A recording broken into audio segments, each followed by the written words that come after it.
আসসালামু আলাইকুম, Comilla Roni driving school থেকে সবাইকে স্বাগতম। আজকে আমাদের আরেকটি ভিডিও সাক্ষাৎকার নেব, যে হচ্ছে রিয়াদ, চাঁদপুর থেকে। তো আমাদের কাছে ড্রাইভিং করতে হলে প্রবাস চলে যাবে, সময় কম, এই কারণে দ্রুত ওনার একটা ভিডিও করে দিই। উনি 708 নাম্বার স্টুডেন্ট আমাদের।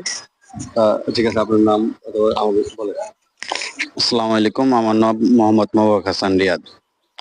তো ইনশাল্লাহ কিছুদিন পর আমি অস্ট্রেলিয়া চলে যাব, যার জন্য আমার ড্রাইভিংটা অনেক ইমার্জেন্সি ছিল।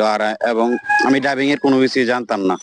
তো আমাদের এলাকা অনেকেই ড্রাইভিং শেখায়, বাট সবাই আমাকে প্রেফার করলো যে রনি ভাইয়ের কাছে শিখাও, উনি অনেক পারফেক্টলি তোমাকে শিখিয়ে দেবে 15 দিনের মধ্যে।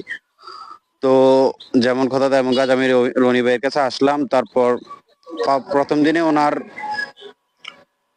উনি ফার্স্ট আমাকে ম্যানুয়াল গাড়িতে দিলেন। দেওয়ার পরে আমি কিছুই বুঝলাম না। উনি আমাকে গিয়ার কি, তারপর এক্সিলারেটর কি, ক্লাস কি, এসব উনি আমাকে দেখেছিলেন, পার্কিং কি। তো একদিন, 2 দিন, 3 দিন আস্তে ধীরে অনেক সমস্যা হয়েছিল আমার, বাট আলহামদুলিল্লাহ ওনার অক্লান্ত পরিশ্রমের ফলে এখন আলহামদুলিল্লাহ আমি ড্রাইভিং অনেক ক্লিয়ারলি পারি, এবং গাড়ির মোটামুটি কিছু কাজও ভাই আমাকে শিখে দিছে।